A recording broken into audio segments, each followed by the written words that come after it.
नमस्कार, मैं हूं परवीन और आप सभी का हमारी स्पेशल रिपोर्ट में बहुत बहुत स्वागत है। राजस्थान में नई सरकार का गठन हो चुका है। नव निर्वाचित मुख्यमंत्री भजनलाल शर्मा ने सीएम पद की शपथ ले ली है और इसी के साथ राजस्थान में वसुंधरा का राज भी खत्म हो गया। उनके साथ उप मुख्यमंत्री दिया कुमारी और प्रेमचंद बेरवा ने भी शपथ ग्रहण ली। शपथ ग्रहण समारोह में प्रधानमंत्री नरेंद्र मोदी और बीजेपी के राष्ट्रीय अध्यक्ष जेपी नड्डा की मौजूदगी थी और साथ ही साथ यहां पर पूर्व सीएम अशोक गहलोत भी मौजूद थे। खुद पूर्व सीएम वसुंधरा राजे सिंधिया भी मौजूद थी। लेकिन वसुंधरा राजे को लेकर कई सवाल इस वक्त सियासी हलकों में खड़े हो रहे हैं कि उनका राजनीतिक भविष्य क्या होगा। राजस्थान में नए सीएम भजनलाल शर्मा के बनने के बाद सभी के मन में सबसे पहला सवाल 2 बार की मुख्यमंत्री रही वसुंधरा राजे को लेकर उठ रहा है। सवाल यह है कि वसुंधरा राजे का बीजेपी की या कहें कि पार्टी में अब भविष्य क्या होगा।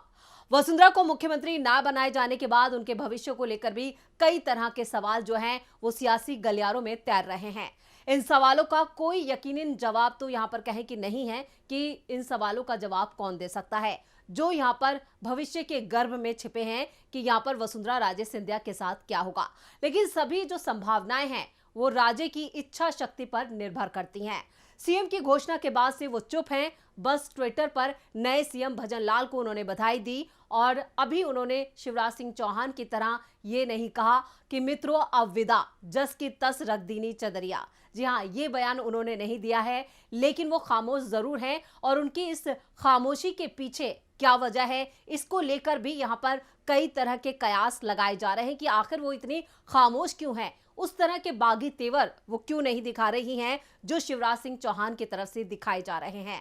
मध्य प्रदेश में शिवराज सिंह चौहान लगातार मोदी और शाह को चुनौती दे रहे हैं, लेकिन वसुंधरा राजे सिंधिया खामोश हैं और उनकी ये खामोशी यहां पर एक बड़े तूफान का इशारा तो नहीं, ये भी कयास है, लेकिन फिलहाल वो पूरी तरह से खामोश हैं। एक उन्होंने जरूर एक पोस्ट डाला था, इस पोस्ट में वो कुछ महिलाओं के साथ नजर आ रही थी और इस पोस्ट में उन्होंने लिखा था, सम्मान और स्नेह समाज में जितना बोगे उससे ज्यादा आपको मिलेगा।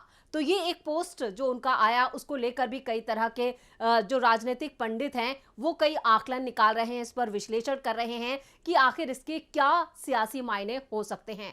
आपको बता दें कि वसुंधरा राजे 2003 में पहली बार राजस्थान के मुख्यमंत्री बनी।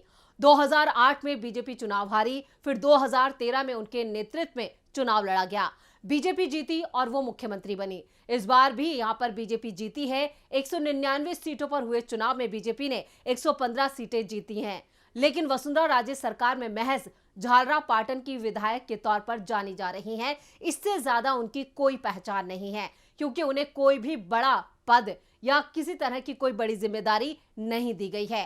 राजस्थान में जो सियासी तस्वीर है वो फिलहाल यहां पर वसुंधरा से हटकर अब मोदी और शाह की तस्वीर उभर कर आ रही है। आपको बता दें कि राजस्थान की 2 बार की मुख्यमंत्री रही वसुंधरा राजे ने सीएम बनने की तमाम कोशिशें की जो पूरी तरह से असफल रही। पार्टी आलाकमान ने उनकी जिद को दरकिनार करते हुए भजनलाल शर्मा को राजस्थान का नया सीएम बना दिया। पार्टी ने उन्हें राज्य में कोई बड़ी जिम्मेदारी भी नहीं दी। अब सवाल ये उठ रहा है कि वसुंधरा आगे उनका अगला कदम क्या होगा और उनका होगा क्या। क्या वसुंधरा राष्ट्रीय राजनीति में आएंगी या फिर सियासत के बियाबान में खो जाएंगी। चलिए, ये भी सवाल है यहाँ पर जो हम बार बार उठा रहे हैं उनके भविष्य को लेकर। बीजेपी में उनका भविष्य क्या है, राजनीति में उनका भविष्य क्या है और क्या है उनका अगला कदम। ये वो सवाल हैं जो लगातार यहाँ पर सियासी हलकों में तैर रहे हैं और इन सवालों का जवाब फिलहाल तौर पर कहें कि यकीनी तौर पर कोई नहीं दे सकता। 2 बार राजस्थान की मुख्यमंत्री रह चुकी वसुंधरा अभी भी बीजेपी की राष्ट्रीय उपाध्यक्ष जरूर है। राजस्थान में जो विधायक जीते हैं उनमें से 2 दर्जन से ज्यादा वसुंधरा कैंप के हैं। इनमें से कई सीनियर हैं, लिहाजा सरकार चलाने में इनकी अहम भूमिका हो सकती है। ये सिर्फ मात्र कयास है या फिर कयास तो ये भी लगाए जा रहे हैं कि वसुंधरा के जो भी समर्थक हैं उन्हें मंत्रिमंडल में कोई जगह नहीं दी जाएगी क्योंकि सरकार गठन का जो काम है वो शुरू हो चुका है। मंत्रिमंडल का गठन किया जाएगा, उसके लिए नामों की सूची ली जा रही है। लेकिन यहां पर भी ये जो संशय बना है वो ये कि क्या वसुंधरा के समर्थकों को इस मंत्रिमंडल में जगह मिलेगी। फिलहाल इसके चांसेस भी काफी कम या कहें कि इसकी संभावनाएं भी ना के बराबर नजर आ रही हैं। ऐसा कहा जा रहा है कि पार्टी नेतृत्व के कहने पर वसुंधरा ने मुख्यमंत्री बनने जा रहे भजनलाल शर्मा को सहयोग देना भी जरूर शुरू कर दिया है। ये सिर्फ कयास है, लेकिन अभी भी अंदर खाने बहुत कुछ चल रहा है और राजस्थान में सियासी घमासान मचा हुआ है। फिलहाल जो वसुंधरा की खामोशी है वो कई सवाल खड़े कर रही है। डिप्टी सीएम बनाई गई दिया कुमारी वसुंधरा का यहां पर आशीर्वाद की बात कर रही हैं। बीजेपी का नेतृत्व जानता है कि वसुंधरा को नाराज रखना पार्टी की सेहत के लिए ठीक नहीं है, क्योंकि अगले ही साल लोकसभा का चुनाव है। इसलिए रणनीति के तहत वसुंधरा से ही भजनलाल के नाम का ऐलान करवाया गया। अब वसुंधरा राजे मंत्रिमंडल में अपने लोगों को मंत्री बनवा सकती हैं, इसके भी चांसेस यहां पर दबाव जरूर होगा। लेकिन हमने जिस तरह से कहा कि ये सिर्फ कयास हैं इसकी, क्योंकि जिस तरह से यहां पर राजस्थान में सीएम को लेकर नाम का खुलासा हुआ उसने हर किसी को हैरान कर दिया। लोकसभा चुनाव में अपने लोगों को टिकट भी दिलवा सकती हैं। 70 साल की वसुंधरा अगर राष्ट्रीय राजनीति में सक्रिय होने का मन बनाती हैं तो फिर 2024 में वो मंत्री बन सकती हैं। ये एक कयास है, लेकिन उन्हें कोई बहुत बड़ा पद या कोई बड़ा मंत्रालय नहीं दिया जाएगा। ये भी सही है, क्योंकि यहां पर मोदी और शाह को चुनौती देने वाले नेताओं को अक्सर दरकिनार कर दिया जाता है और यही मोदी और शाह की राजनीति है। 2014 से हम जो राजनीति देख रहे हैं, मोदी वाली राजनीति, उसमें यही है कि जो भी मोदी और शाह को चुनौती देता है उसका राजनीतिक करियर ठप हो जाता है या उसे डिब्बे में बंद कर दिया जाता है। वो कहीं जाकर बियाबान सुनसान में खो जाता है और ऐसा ही वसुंधरा के साथ भी हो सकता है। ये कयास है। 2019 लोकसभा चुनाव जीतने के बाद पीएम मोदी ने कहा था कि जिसका नाम सबसे ज्यादा चर्चा में होता है वो पद पर नहीं बनता। पीएम मोदी ने कहा था कि मेरा अधिकार मीडिया के कयासों को नहीं दूंगा। पहले छत्तीसगढ़, फिर एमपी और अब राजस्थान में जिस तरह से सीएम बनाए गए हैं उससे ये बात सही साबित हुई है।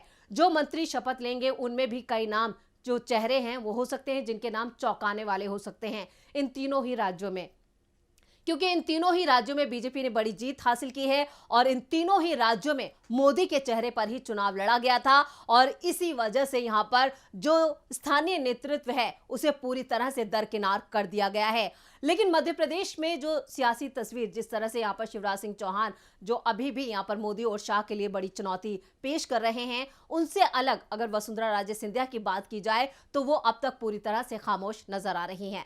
अब सवाल वसुंधरा राजे का है। वसुंधरा राजे जो राजस्थान में ना सिर्फ महारानी की तरह रहती हैं बल्कि उनके तेवर भी महारानियों से कम नहीं है। आज भजनलाल के शपथ ग्रहण में उनकी हंसी के पीछे क्या चल रहा है, फिलहाल उस पर भी विश्लेषण हो रहा है। अब वसुंधरा राजे सिंधिया, शिवराज सिंह और रमन सिंह जैसे बड़े नेता जो अब बीजेपी नेताओं की तरह ही हैं, वसुंधरा राजे सिंधिया जैसी नेता पीएम मोदी के काम करने के स्टाइल में फिट नहीं बैठती हैं। देश के दूसरे राज्यों में जैसे बीजेपी के सीएम हैं, ऐसे ही राजस्थान में एमपी और छत्तीसगढ़ में भी हैं। इससे ज्यादा कुछ नहीं। वसुंधरा राजे ने तीसरी बार मुख्यमंत्री बनने की कोशिश की थी, लेकिन उनकी चली नहीं। अगर वो आलाकमान के निर्णयों का समर्थन करती हैं तो राजनीति में लंबे अनुभव का लाभ लेने के लिए बीजेपी आलाकमान उन्हें नजरअंदाज नहीं कर सकता। उनका राजनीतिक भविष्य सुरक्षित रहेगा। ये सिर्फ मात्र कयास है। इस तरह की जो बातें हैं वो कही जा रही है बीजेपी की तरफ से और यहाँ पर बीजेपी आलाकमान जो है वो लगातार राजे पर नजर बनाए हुए है। उनके नुकसान की जो आशंका, अगर वो कोई नुकसान करती हैं तो इस पर भी यहां पर मोदी और शाह की तरफ से नजर बनाई हुई है। जब तक राजे कोई गलती नहीं करती हैं तब तक यहां पर अगर वो इसी तरह खामोशी से मोदी और शाह के इशारे पर काम करती हैं तो कुछ नहीं होगा। जी हाँ, लेकिन आने वाले चुनावों तक ये कहा जा रहा है कि अगर वसुंधरा आने वाले चुनावों तक इसी तरह से खामोश रहती हैं तो यहां पर उनके बेटे जो दुष्यंत सिंह हैं उन्हें कोई बड़ा पद दिया जा सकता है।